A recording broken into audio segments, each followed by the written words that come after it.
آج کل ایک پروپیگنڈا مہم زیارات کے خلاف شروع ہوئی ہے. زیارات جو پڑھی جاتی ہیں بہت سارے، دیکھیے بعض اوقات ہم دیکھتے ہیں اخبارات میں، آپ پڑھتی ہیں، خبروں میں پڑھتی ہیں کہ اتنا زیادہ پیسہ مثلا فلاں باطل افکار کے لیے، اس کو پھیلانے کے لیے ظالم جو ہیں وہ انویسٹمنٹ کرتے ہیں اپنی، اس کے بعد پھر ان سے اپنے مطلوبہ افراد جو ہے وہ تیار کیے جاتے ہیں. تو یہ کیسے ممکن ہے کہ شیعت کے اندر ایسے افراد کو پلانٹ نہ کیا جاتا ہو جن کے بظاہر حلیے آپ کو اسلامی لگیں گے، ہو سکتا ہے بعض اوقات وہ سروں پر امامے رکھ کر بھی آ جائیں تو ان کے افکار سے ان کو پہچانا جائے گا. ویسے تو شکل سے تو کوئی نہیں پہچان سکتا ہے، وہ تو شکل سے تو داڑھی بھی رکھی ہوئی ہے، امامہ بھی رکھا ہوا ہے، لیکن بہت سے ایسی چیزیں ہیں کہ زیارات کے خلاف ایک پروپیگنڈا مہم جو ہے شروع ہوئی ہے، اور کچھ ایسے غیر ضروری علمی مباحث لوگوں کے درمیان اٹھائے جا رہے ہیں جس سے عوام کا کوئی لینا دینا نہیں. دیکھیے دقیق علمی بحثیں تو ہمارے تقریباً فقہ کے ہر مسئلے کے اندر موجود ہیں. علماء کے اختلافات بھی ہیں، ان کے ایک دوسرے کو دلائل بھی دیتے ہیں، لیکن وہ ایک علمی دنیا کے اندر ہوتے ہیں. جاہل عوام جس کو طہارت کرنے کی تمیز نہیں ہے، نجاست و طہارت کی تمیز نہیں ہے، ان کے درمیان اگر علمی مباحث کو اٹھایا جائے گا تو وہ تو گمراہ ہو جائیں گے، وہ اپنے دین کی ہر چیز سے مشکوک ہو جائیں گے. تو اپنی علمی قابلیت بگھارنے کے لیے بہت سارے لوگوں کو آج کل ایک علمی حیضہ ہوا ہوا ہوتا ہے، یا پیٹ میں مروڑے علمی ہوا ہوا ہوتا ہے ان کے، کہ وہ ساری چیزیں جو ہیں ان لوگوں کے سامنے پیش کرنے لگتے ہیں کہ جو اس قابل ہی نہیں ہے کہ اتنے دقیق علمی مباحث کو ہضم کر سکیں. وہ اس کے نتیجے میں پورے دین سے ہی برگشتہ ہو جاتے ہیں، سارے علماء سے برگشتہ ہو جاتے ہیں، اختلافات مجتہدین کی ان کے دلائل کو سمجھنے کی صلاحیت نہیں رکھتے ہیں. تو اسی میں ایک حملہ آج کل ہوا ہے زیارت عاشورہ پر. زیارت عاشورہ جس کے متعلق علماء نے لکھا ہے کہ یہ حدیث قدسی. تو زیارت عاشورہ کے اوپر بھی آج کل ایک حملہ ہے، اور ایسے افراد کے جن کے دلوں میں دشمنان اہل بیت کے لیے کچھ سافٹ کارنر پایا جاتا ہے، یا جو پلانٹ کیے گئے ہیں شیعت کے اندر، ان کی طبع نازک پر اس زیارت عاشورہ میں دشمنان اہل بیت پر جو لعن ہے وہ بہت بار اور شاخ گزرنے لگی کہ کیوں ان کے اوپر لعن کی جاتی ہے. تو دیکھیے جیسے کہ ابھی آپ سے کہا کہ حدیث قدسی شمار کیا ہے اس کو علماء نے.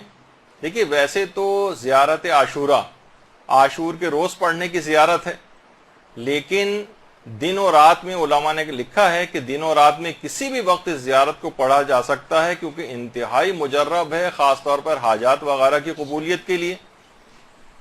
اور باقاعدہ آیت اللہ بہجت سے منسوب ایک ان کا ایک خواب ہے جس کو باقاعدہ طور پر میں نے کسی کتاب وغیرہ کے اندر تو نہیں دیکھا ہے، لیکن ان سے ایک بہت شہرت دی جاتی ہے کہ انہوں نے اپنے استاد آیت اللہ علی آقا قاضی کو خواب میں دیکھا تھا.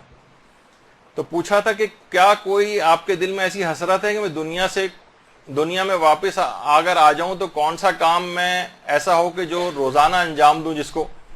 تو انہوں نے کہا ہاں ایک حسرت ہے، کاش میں اس دنیا میں آ کر روزانہ زیارت عاشورہ پڑھا کرتا. ضرور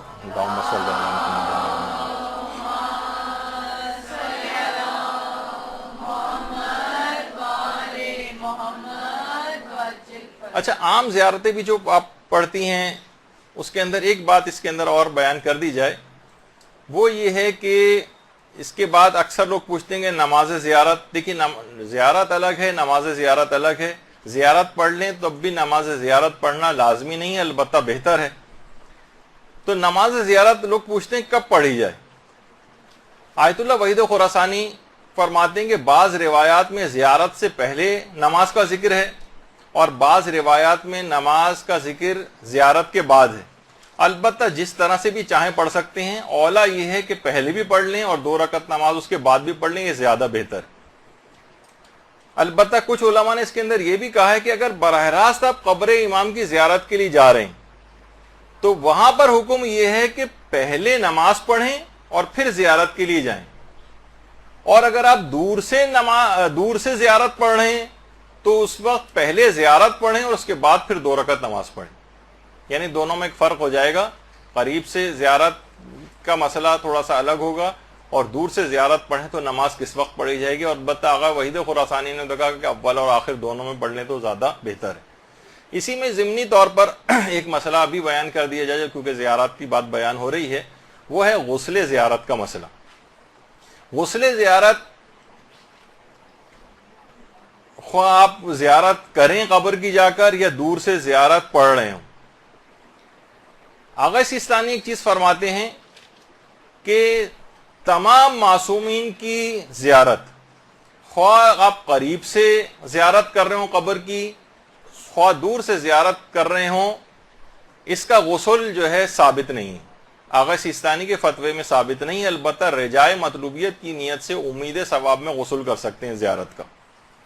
اور اس لحاظ سے یہ معتبر کیونکہ غسل نہیں ہے, لہٰذا نمازوں کے لیے اگر آپ کو وضو کرنا لازمی ہو جائے گا. اگر آپ نے یہ غسل کیا بھی ہے غسل زیارت تو یہ نمازوں کے لیے کافی نہیں ہوگا, جس طریقے سے غسل جمعہ نمازوں کے لیے آغا سیستانی اور آیت اللہ خوئی وغیرہ کے فتوے میں کافی ہو جاتا ہے. رہبر معظم اور امام خمینی کے نزدیک تو ہر مستحب غسل اور واجب میں بھی سوائے جنابت کے علاوہ دیگر جو واجب غسل ہیں ان میں بھی خاص طور پر رہبر معظم کا جو فتویٰ ہے ان کے لحاظ سے تو ہر غسل جنابت کے علاوہ ہر غسل کے بعد جو ہے وہ وضو کی ضرورت پیش آتی ہے. تو لیکن آغا سیستانی فرماتے ہیں کہ غسل جمعہ معتبر غسل ہے, ڈائریکٹ بھی آپ غسل کے بعد نماز پڑھ سکتی ہیں بغیر وضو. البتہ غسل زیارت اگر آپ نے کیا ہوا ہے تو وہ نماز کے لیے کافی نہیں ہے اور آپ کو اس کے بعد وضو لازمی کرنا پڑے گا, خواہ دور سے ہو خواہ نزدیک سے ہو. مرحوم آیت اللہ خوئی کا پہلے یہ نظریہ تھا کہ خواہ دور سے آپ زیارت پڑھ رہے ہوں چاہے قریب سے قبر کی زیارت کر رہے ہوں, دونوں صورتوں میں غسل وضو کے لیے کافی ہے. لیکن انتقال سے کچھ عرصے پہلے آغا خوئی نے اپنے فتوے کو بدل دیا تھا کہ قریب سے تو غسل زیارت کر رہے ہوں تو غسل کافی ہے, لیکن اگر کوئی شخص دور سے زیارت پڑھ رہا ہے تو اس کا جو غسل کرے گا وہ نماز کے لیے کافی نہیں ہوگا, اس وضو کے لیے کافی نہیں ہوگا, اور اس کے لیے وضو کرنا لازمی ہوگا. تو میں نے سوچا کہ یہ بہرحال ایک مسئلہ ہے کہ غسل کرنے کے بعد, غسل زیارت کرنے کے بعد کیا براہ راست نماز پڑھ سکتے ہیں, نہیں تو یہ والا مسئلہ بھی ہاتھ کے ہاتھ ہی بیان ہو جائے. اچھا, اب زیارت عاشوراء میں ایک سجدہ آتا ہے. اس میں بھی لوگ یہ پوچھتے ہیں کہ کیا اس سجدے میں قبلہ رخ ہونا ضروری ہوتا ہے یا ضروری نہیں ہوتا. تو دیکھیے, قبلہ سجدہ کیونکہ اللہ کو کیا جا رہا ہے تو وہ کسی بھی سمت میں سجدہ ہو سکتا ہے, حتیٰ کہ اس میں کربلا کی طرف رخ کر کے بھی سجدہ کر سکتے ہیں. یعنی اپنا رخ جس وقت آپ زیارت عاشوراء کے اندر جو سجدہ آتا ہے اور ایک دعا اس کے اندر پڑھی جاتی ہے وہ آپ کربلا کی طرف رخ کر کے بھی کر سکتے ہیں اور کسی اور سمت میں بھی کر سکتے ہیں. البتہ اس میں بھی بہتر یہ ہے کہ قبلے کی طرف رخ کر کے سجدہ کیا جائے. اچھا, اب اس کے اندر ایک مسئلہ اور یہ آتا ہے, وہ تیز رفتاری کے ساتھ ٹائم جا رہا ہے لیکن بہرحال وہ یہ مسئلہ آتا ہے کہ اس کی اب سند کے اوپر ایک بحث اٹھائی جاتی ہے زیارت عاشوراء کی خاص طور پر, کہ اس کی سند میں اشکال ہے. اور دیکھیے, سب سے پہلی بات تو وہی کہ یہ دقیق علمی مباحث عوام کے لیے نہیں, اس سے پورا دین مشکوک ہو جاتا ہے. اور اس کی مثال علماء یہ بیان کرتے ہیں کہ مثلا ایک عام مریض ہو, اس کے سامنے آپ بہت سارے اسپیشلسٹوں کے پرسکرپشنز لا کے رکھ دیں اور کہیں کہ تم خود تحقیق کرو اور دیکھو کہ ان میں کس کا پرسکرپشن صحیح ہے. تو آپ کے خیال میں کتنے مریض ایسے ہوں گے کہ جو یہ تحقیق کر کے بتا سکیں گے آپ کو, یہ علمی لحاظ سے اتنے مضبوط ہوں گے کس ڈاکٹر نے, کس اسپیشلسٹ نے کون سا پرسکرپشن صحیح لکھا ہے. تو بالکل ایسے ہی ہے یہ علمی مباحث اٹھانا جیسے عام مریضوں کے سامنے ڈاکٹروں کے پرسکرپشن ڈسکس کرنا شروع کر دیے جائیں. ایک چیستہ بن جائے گا ان کے لیے, کسی کو کوئی چیز حل نہیں ہوگی بلکہ ان کا دل چاہے گا کہ ان میں سے کسی کی بھی بات پہ بھی عمل نہ کیا جائے. یہی ہوتا ہے لوگوں کے ساتھ. یہاں کے لوگ بہت زیادہ, جہاں پر جہالت ہوتی ہے وہاں علمی مباحث اٹھانے کا یہ والا نتیجہ ہوتا ہے. اور بہت سارے افراد آج کل انٹرنیٹ کے اوپر مجتہدین بننے کا شوق بھی لوگوں کے سر پر سوار ہوا ہے, تو اپنی قابلیت کا سکہ جمانے کے لیے ہر کچھ عرصے کے بعد کوئی نئی تحقیق کے طور پر اس طرح کی چیزوں کو پیش کرنے لگتے ہیں. تو اس سے بہت زیادہ نقصان دیکھا گیا ہے. اس قسم کے علمی بحثوں کا لوگوں کے اندر کوئی بھی فائدہ نہیں ہوتا. اس میں بجائے کہ ہم اس کی دقت کے اندر جائیں اور آپ لوگوں کو بھی پریشان ہو جائیں کہ اس کی صنعت کے اندر جو بھی علماء کے مباحثے ہیں وہ نقل کرنے, اس سے کہیں بہتر ہے کہ اس سلسلے میں علماء کے فتاوے جو ہیں وہ آپ کے سامنے پیش کیے جائیں۔ آیت اللہ وحید خراسانی فرماتے ہیں یہ صرف اس وجہ سے تاکہ کہیں آپ کو بھائی باپ شوہر یا اس طرح کے افراد جو باہر جاتے ہیں انٹرنیٹ پہ بیٹھتے ہیں آج کل اس قسم کی مباحث اٹھنے لگتے ہیں تاکہ آپ کے سامنے چیزیں رہے اور آپ ان کو دکھا سکیں گے، نہیں ایسی بات نہیں۔ اس میں آقا وحید خراسانی نے فرمایا کہ زیارت عاشورہ فقہا کے نزدیک مسلمات میں سے ہے اور معتبر ہے اور احتیاج بسند نہ دارد، اس میں کسی سند کی کوئی ضرورت ہی نہیں، اتنی مسلم الثبوت یہ چیزیں ہیں۔ اور خود آغا سیستانی نے بھی بارہا اپنے جو استفتاحات ہیں اس کے اندر یہ بات لکھی ہے کہ زیارات اور دعاؤں وغیرہ کے لیے اصلاً اس میں سند کی کوئی ضرورت ہی نہیں، ان کی جو سند ہے ان کے بلند پایا مضامین ہیں جو ان زیارات اور ان دعاؤں کے اندر پائے جاتے ہیں۔ تو اس لحاظ سے زیارت عاشورہ آیت اللہ وحید خراسانی کے نزدیک بھی مسلمات اور معتبر ہے۔ اور آیت اللہ شبیری زنجانی انہوں نے بھی باقاعدہ اپنے ایک تفصیلی استفتاء کے اندر اس کو جو ہے معتبر قرار دیا ہے۔ اب اتنا وقت نہیں کہ ان تمام چیزوں کو پیش کیا جائے۔ اسی طریقے سے زیارات معتبرہ میں آیت اللہ شیخ جواد تبریزی نے بھی زیارت عاشورہ کو بھی اور زیارت امین اللہ کو بھی جو ہے وہ معتبر قرار دیا ہے۔ اسی طریقے سے آیت اللہ صادق روحانی انہوں نے کہا کہ جی ہاں یہ سند کے اعتبار سے بھی روایت یہ زیارت عاشورہ مستند ہے اور متن کے اعتبار سے بھی ہے۔ اور انہوں نے اس فتوے کے اندر ایک بات خود ایک بڑی عجیب لکھی ہے، عام طور پر مراجع یہ لکھتے نہیں ہیں، لیکن کہا ہے کہ الحمدللہ میں اس زیارت عاشورہ کو 50 سال سے اس کو روزانہ پڑھتا ہوں اور پروردگار عالم سے دعا کرتا ہوں کہ مجھے مرتے دم تک اس کی توفیق عطا فرمائے رکھے۔ باقاعدہ اپنے استفتاء کے اندر انہوں نے یہ بات جو ہے وہ لکھی آیت اللہ صادق روحانی نے۔ اسی طریقے سے آیت اللہ شاہرودی نے بھی لکھا ہے کہ زیارت عاشورہ قطعی السند ہے، قطعی ہے، اس کی صحت بالکل صحیح ہے اور اس میں کوئی شک نہیں ہے، جو اس کا منکر ہے وہ غال بھی ہے اور مضل بھی ہے، یعنی خود بھی گمراہ ہے اور دوسروں کو بھی گمراہ کر رہا ہے اگر اس سلسلے میں کسی کو کوئی شک میں ڈالتا ہے۔ تو یہ دیکھیے تمام چیزیں ایسی ہیں۔ اور آیت اللہ ناصر مکارم شیرازی کا باقاعدہ ایک استفتاء بھی ہے جس کا اردو ترجمہ، ان دو چیزیں سوال پوچھے گئے تھے ان سے، ایک تو زیارت جامع کبیر کے سلسلے میں اور ایک زیارت عاشورہ کے۔ تو پہلے سوال کا جواب زیارت عاشورہ کے سلسلے میں انہوں نے یہ دیا ہے کہ زیارت عاشورہ معتبر ترین زیارت ہے، اس کی فضیلت میں کہہ دینا کافی ہے کہ دوسری زیارتوں کے برخلاف جو کہ ائمہ معصومین سے نقل ہوئی ہیں، زیارت حدیث قدسی ہے، یعنی ائمہ نے اس کو رسول سے اور انہوں نے جبریل سے نقل کیا ہے۔ اور روایت میں بیان ہوا ہے کہ اے صفوان، جب بھی تمہیں کوئی حاجت پیش آئے تو تم جس جگہ بھی ہو اس زیارت کو بجا لاؤ اور اپنی حاجت کو طلب کرو، خدا کی طرف سے ضرور پوری ہوگی اور خدا نے اپنے رسول سے جو وعدہ کیا ہے وہ اس وعدے کو ضرور پورا کرے گا۔ اور اس کے بعد زیارت جامع کبیر کے متعلق دوسرا سوال ہے، انہوں نے کہا یہ زیارت سند کے لحاظ سے صحیح ترین زیارت ہے۔ تو زیارت جامع کبیر والا بھی مسئلہ اس سے جو ہے وہ حل ہو جاتا ہے۔ تو زیارت عاشورہ کی اس لحاظ سے سند کے اوپر جو لوگوں نے اعتراض کیا، میں صرف ایک اس کا جواب دوں گا۔ البتہ اول تو دیکھا جائے تو سند کے اعتبار سے تو ابھی فتاوے بیان ہو گئے، وہ کافی ہیں، کسی بھی بحث میں نہ جائیں، صرف لوگوں کو فتاوے دکھائیں کہ دیکھیے یہ فتویٰ آپ کے سامنے ہے، اس میں کسی بھی اس کی ضرورت نہیں ہے بحث میں جانے کی۔ البتہ متن کے اوپر بھی اعتراض کیے گئے۔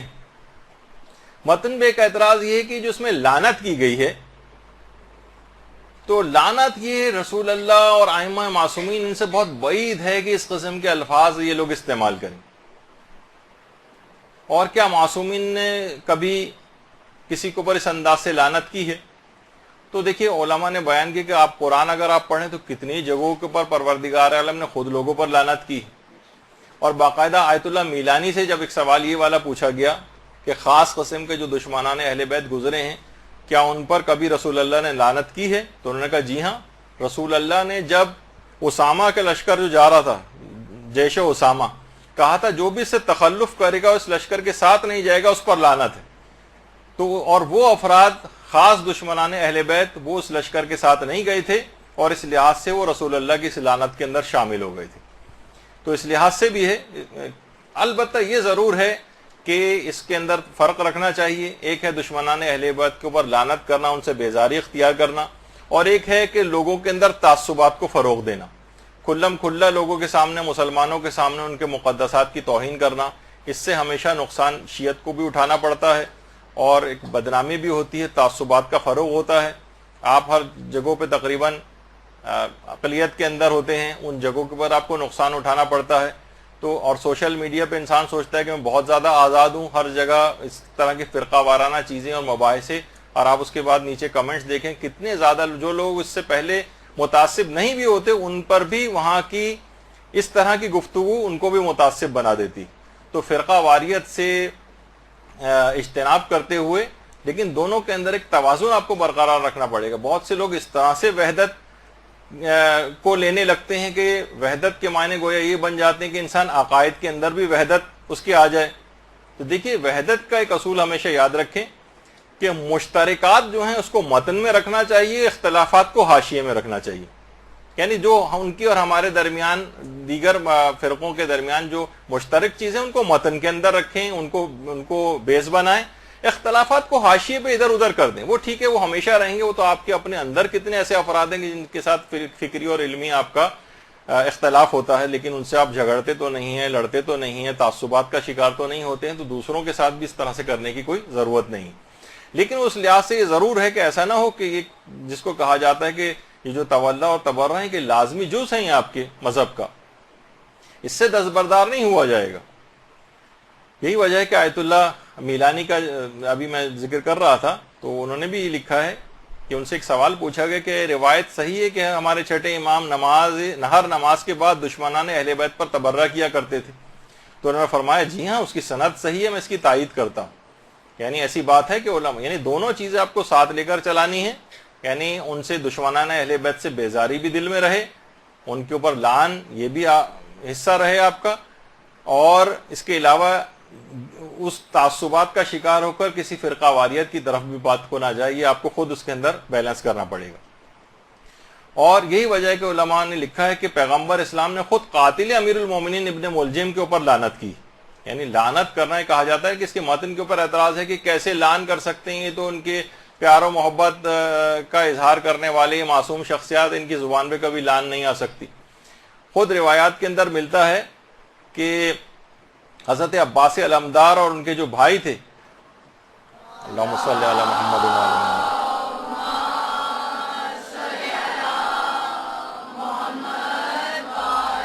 محمد، شمر جو ہے ان کے لیے ایک امان نامہ لے کر آیا تھا باقاعدہ. اچھا دیکھیے، لوگ کہتے ہیں کہ دیکھیے وہ اپنے خاندان کے اعتبار سے ان کا دور پرے کی رشتہ داری ہوتی تھی، اس وجہ سے وہ امان نامہ لے کر آیا تھا. یہ اس طرح سے آج ہوتا ہے نا کہ مخالف کیمپ کے لوگوں کو توڑا جائے، انسینٹیوز دے کے ان کے لشکر میں پھوٹ ڈالی جائے تو ہمارے ساتھ مل جاؤ تو جان بخشی ہو جائے گی، تاکہ تتر بتر ہو جائے لشکر. وہ کسی محبت کی وجہ سے نہیں تھا، نہ کسی قبیلے کی وجہ سے تھا، بلکہ لشکر امام کو توڑنے کی ایک سازش تھی. تو انہوں نے نہ صرف یہ کہ اس کی پیشکش کو بالکل ٹھکرا دیا تھا حضرت عباس علمدار اور ان کے بھائیوں نے، اور کہا کہ تیرے ہاتھ ٹوٹ جائیں اور تیرے اس امان نامے پر بھی لعنت ہو. یعنی یہ جو لفظ ہے یہ دشمنان اہل بیت کے لیے عام طور پر زبان معصومین کے اندر بھی رائج رہا ہے، اور حضرت عباس کے متعلق بھی ملتا ہے کہ انہوں نے اس انداز سے لعن کی تھی. اور یہی وجہ ہے کہ جو تولا اور تبرہ کہا جاتا ہے یہ مومن کے دو بالوں پر ہیں جس سے مومن جو ہے پرواز کرتا ہے. اور روایات میں یہ بات بھی آئی ہے بہار میں کہ جو شخص بھی تولا کو قبول کرتا ہے لیکن تبرہ کو قبول نہیں کرتا، اس کی مثال اس شخص کی سی ہے جس کی ایک آنکھ ہو، کانا، ایک آنکھ سے نابینا، یعنی یہ کامل نہیں ہے یہ شخص. اور ایک روایت کے اندر بہار میں یہ بھی آیا کہ جو تولا مانتا ہے اور تبرہ نہیں مانتا ہے وہ جھوٹا ہے، اسے جھوٹا قرار دیا گیا ہے. یہی وجہ ہے کہ ہمارے کتنے علماء ایسے گزرے ہیں جیسے کہ آیت اللہ کوہستانی، یہ فرماتے تھے کہ تبرہ جو ہے تولا سے بھی بالا تر، اور اس کا خود ثواب تولا سے بھی زیادہ ہے. اور فرماتے تھے روایات اس پر شاہد ہیں، ہم نے اپنی طرف سے ویسے ہی نظریہ نہیں رکھا ہے، لیکن بہت سارے علماء اس کے قائل رہے. اسی طریقے سے آیت اللہ بہجت کے متعلق تو یہ بات مشہور ہے کہ آیت اللہ بہجت ہمیشہ اپنی نمازوں کا جو رکوع ہوتا تھا اس میں قاتل امیر المومنین پر لعنت کرتے تھے، اپنی واجب نمازوں کے رکوع میں. وہ اس کی تفصیل ہم بیان کر چکے ہیں کہ نام لینے سے فقط جو ہے وہ یا کسی خاص شخص کا تذکرہ کرنے سے نماز باطل نہیں ہوتی، وہ خاص طور پر گواہی دینے سے یا جز سمجھتے ہوئے اس انداز سے گواہی اگر دی جائے تو اس سے نماز پہ فرق پڑتا ہے، جو کہ ہم شہادت ثالثہ کے سلسلے میں جو ہے اپنی بحث کے اندر تذکرہ کیا تھا۔ تو آیت اللہ بہجت کا طریقہ کار یہ تھا کہ خود نمازوں کے اندر لعن کیا کرتے تھے قاتل امیر المومنین پر۔ اور عین الحیات جو علامہ مجلسی کی کتاب ہے، اس میں روایت ہے کہ چھٹے امام باقاعدہ ہر نماز کے بعد مصلی پر اس وقت تک اٹھتے ہی نہیں تھے جب تک کہ نام لے کر 8 دشمنان اہل بیت کے اوپر لعنت نہیں کر دیتے تھے۔ لعنت کرتے تھے 8 دشمنان اہل بیت پر۔ تو باقاعدہ روایت کے اندر ہے بھی، شاید القطرہ جو کتاب ہے اس کے اندر ہے، لیکن میں نے صرف حوالے کے طور پر اس کو دیکھا ہے، خود کتاب کے اندر نہیں دیکھا ہے، کہ چوتھے امام سے باقاعدہ کسی نے پوچھا کہ مولا درود بھیجیے محمد علیہ وسلم۔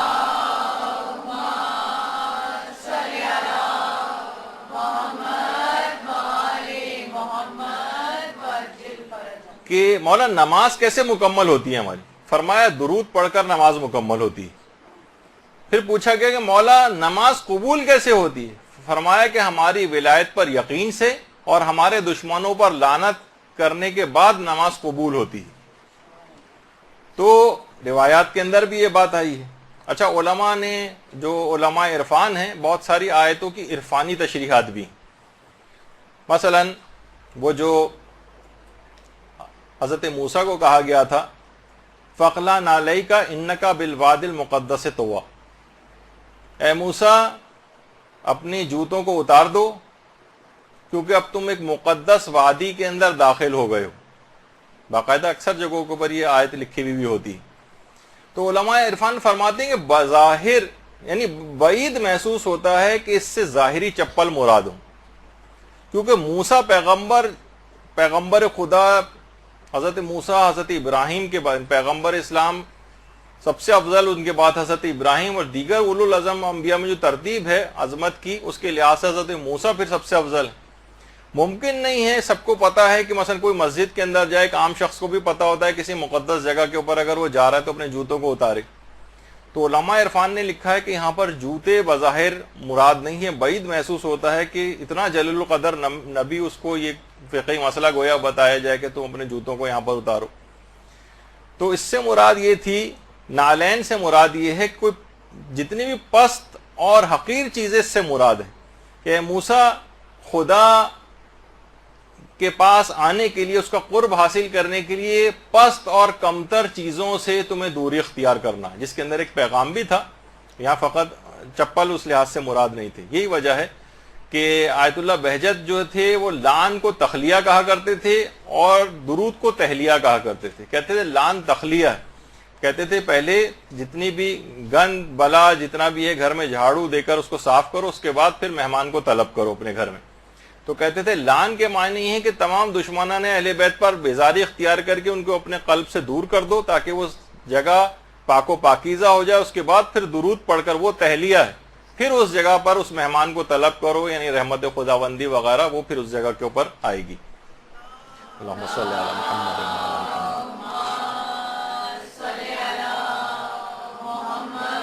وعلی محمد۔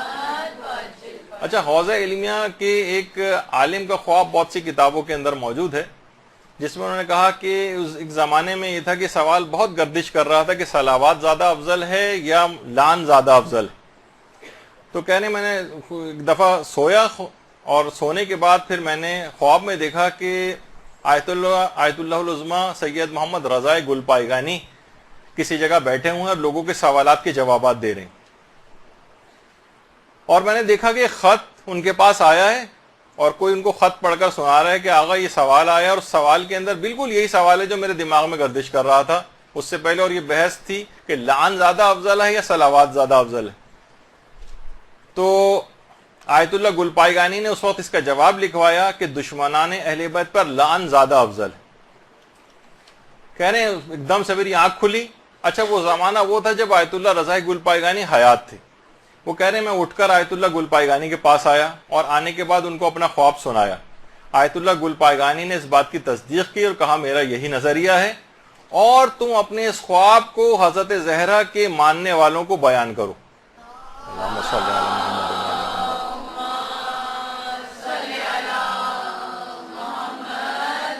علی محمد۔ تو علماء کے اندر باقاعدہ یہ بحث رہی ہے، اور یہی وجہ ہے کہ علماء کہتے ہیں کہ اگر تبرہ نہ ہو تو انسان حقیقت میں اس کا تولا بھی ثابت نہیں ہوتا ہے۔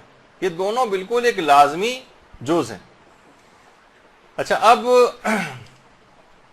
ایک اعتراض تو لان کے سلسلے میں تھا، اور لان پہ یہ کہا جاتا ہے کہ زیارت عاشورہ میں اصلاً لان نہیں تھی، یہ بعد میں اضافہ کی گئی۔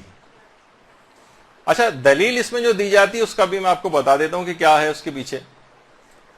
اس میں ابن طاؤس کا ایک قول جو انہوں نے مصباح الزائر کے اندر لکھا ہے، وہ لوگ عام طور پر بیان کرتے ہیں۔ مصباح الزائر میں ابن طاؤس نے، سید ابن طاؤس نے لکھا ہے کہ شیخ طوسی کی کتاب مصباح الکبیر، مصباح الکبیر کا دوسرا نام مصباح المتہجد بھی ہے، اس کے اندر میرے پاس جو نسخہ ہے اس میں لان اور سلام جہاں پر یہ لان آئی ہے وہاں پر یہ جملے نہیں لکھے ہوئے، یعنی شیخ طوسی کی مصباح الکبیر میں۔ اچھا، شیخ طوسی کی دو کتابیں ہیں، ایک مصباح الکبیر ہے جو کہ مفصل ہے، یعنی جس کا نام مصباح المتہجد ہے آج کل، اس کے نام سے زیادہ وہ ہے یہ معروف، اور دوسری ہے مصباح الصغیر۔ مصباح الصغیر اسی کی تلخیص اور خلاصہ ہے مصباح الکبیر کا۔ مصباح الکبیر کافی تفصیلی ہے، اس کو خلاصہ کر کے مصباح الصغیر بھی انہوں نے لکھی ہے شیخ طوسی نے۔ وہ کہہ رہے ہیں کہ مصباح الکبیر جو میرے پاس ہے اس کے اندر لان کے جملے نہیں ہیں، البتہ مصباح الصغیر کے اندر یہ جملے لکھے ہوئے ہیں۔ تو لوگ کہتے ہیں کہ دیکھیے مصباح الکبیر میں سے صحیح، آپ کو صرف یہ پیش کریں گے کہ مصباح الکبیر کے اندر شیخ طوسی، ابن طاؤس نے لکھا ہے کہ شیخ طوسی نے لان نہیں لکھی ہے، اس کا مطلب ہے کہ لان کا اضافہ بعد میں کیا گیا، اصل روایت کے اندر لان نہیں تھی۔ یہ کچھ چیزیں پیش کی جاتی ہیں۔ اچھا، اب دیکھیے کہ آج بھی جو قدیم مصباح الکبیر کے، مصباح المتہجد کے جو قلمی نسخے لائبریریوں کے اندر ہیں اس کے اندر بھی لان موجود ہے۔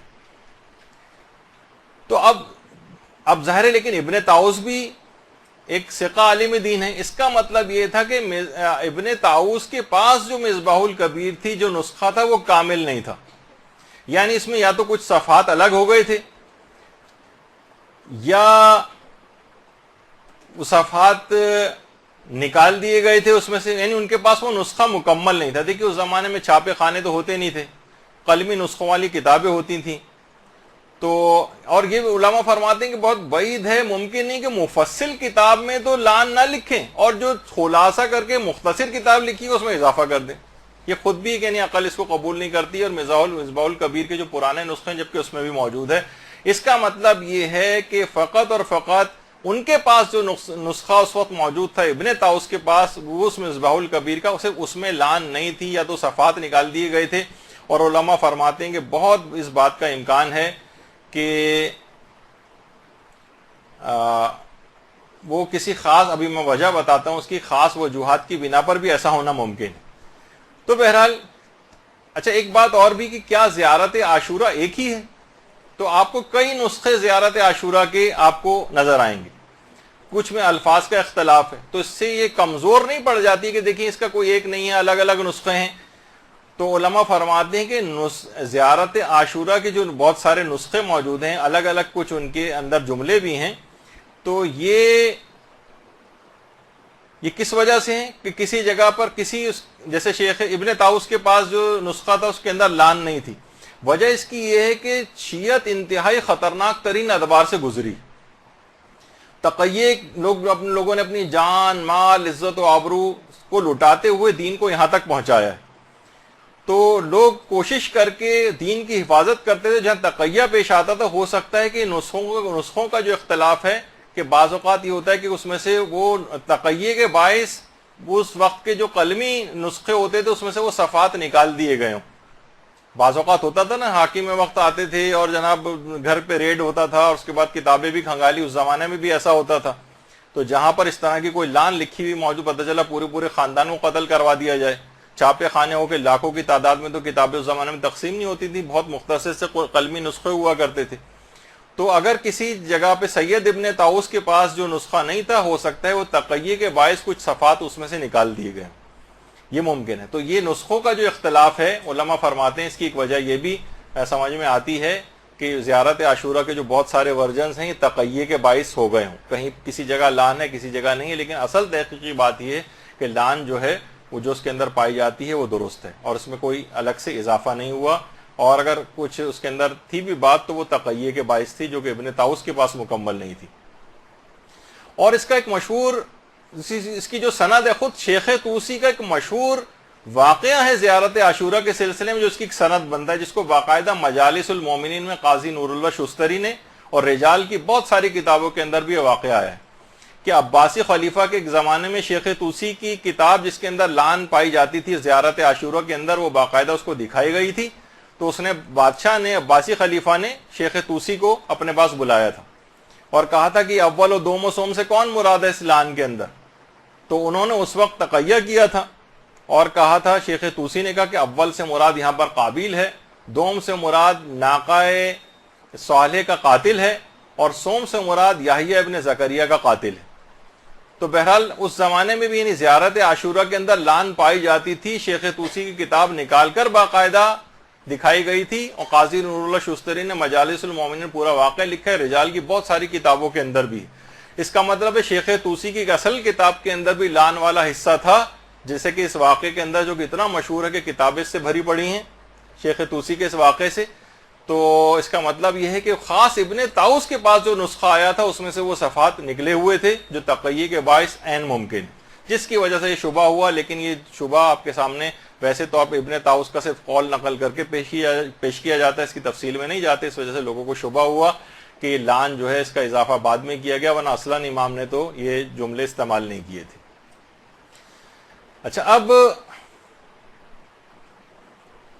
اس کے بعد آیت اللہ صادق روحانی نے بھی باقاعدہ اس لان والے حصے کو معتبر مانا ہے اور فرمایا ہے کہ دشمنان اہل بیت کے اوپر جو لان تاکیدی مستحبات میں سے ہے، اور زیارت عاشورہ کی جو لان ہے صحیح اور معتبر ہے.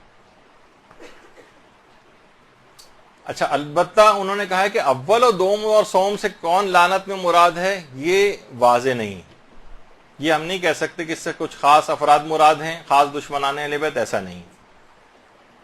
اور لان دیکھیے اس طرح کہ اس کے اندر 100 لان اور 100 سلام آتے ہیں. دیکھیے ویسے زیارت عاشورہ کے اندر 21 مرتبہ لان آئی ہے اور سلام 12 مرتبہ آئیں. علماء فرماتے ہیں اس سے لان کی اہمیت بھی واضح ہوتی ہے. خود صرف 12 مرتبہ سلام آیا ہے، جبکہ لان 21 دفعہ زیارت عاشورہ میں آئی. بس اس میں ایک فقہی مسئلے کے طور پر اور بیان کر دیا جائے کہ جو 100 لان اور سلام ہے، کیا اس میں اختصار کیا جا سکتا ہے؟ لوگ کہتے ہیں تو بہت مشکل ہے، اکثر لوگ یہ سوال پوچھتے ہیں. تو علماء فرماتے ہیں رجائے مطلوبیت کی نیت سے اس کو مختصر بھی پڑھ سکتے ہیں، اختصار بھی کر سکتے ہیں.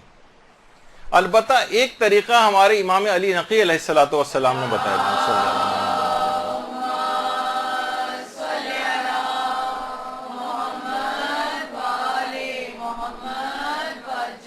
فرماتے ہیں ایک مرتبہ تو کامل لان پڑھ لی جائے، لان ذرا طویل ہے تو ایک دفعہ تو مکمل پڑھ لیں، اور اس کے بعد 99 دفعہ اللہم العنہم جمیعا یہ پڑھ لیں. 99 دفعہ پوری لان پڑھنے کے بجائے 99 دفعہ یہ آپ کہیں اللہم العنہم جمیعا. یہ خود امام نے طریقہ بتایا. اور ایک مرتبہ پورا کامل سلام پڑھ لیں، اور اس کے بعد 99 بار پورا سلام پڑھنے کے بجائے یہ کہیں السلام علی الحسین وعلی علی ابن الحسین وعلی اولاد الحسین وعلی اصحاب الحسین. اللہم صلی علی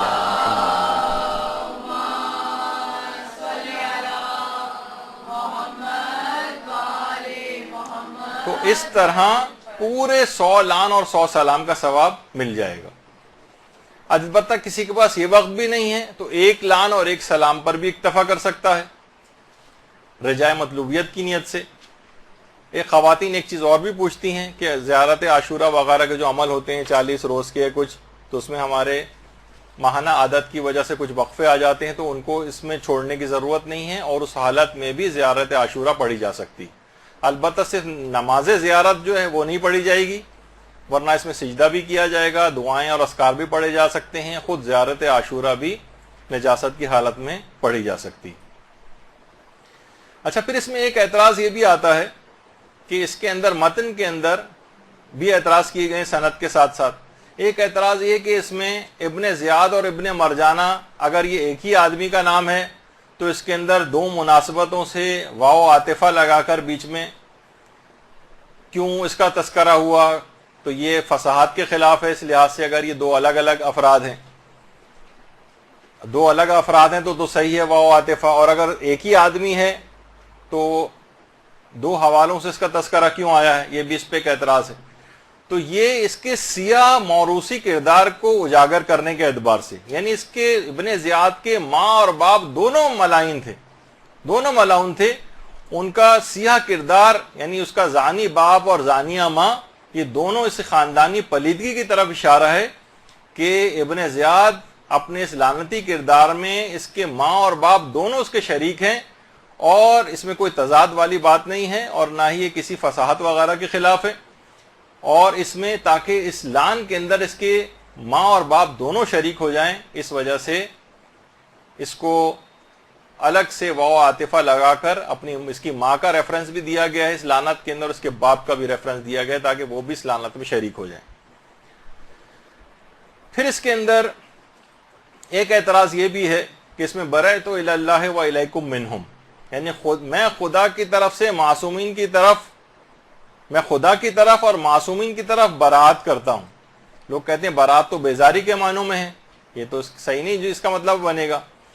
تو علماء یہ فرماتے ہیں اگر صرف بیزاری یا دوری اگر ہو تو اس کے لیے برات کا لفظ بغیر الہ کے استعمال ہوتا ہے، اور اگر الہ کے ساتھ آ جائے جیسے اس کے اندر آ رہا ہے برأت الی اللہ، الہ کے ساتھ آئے تو اس کے معنی پناہ کے ہوتے ہیں، یعنی میں بنو امیہ اور دوسرے ملعون جو ہیں ان سے بیزاری چاہتا ہوں اور اللہ اور اہل بیت کے دامن میں پناہ لیتا ہوں، یہاں پر یہ مراد ہے۔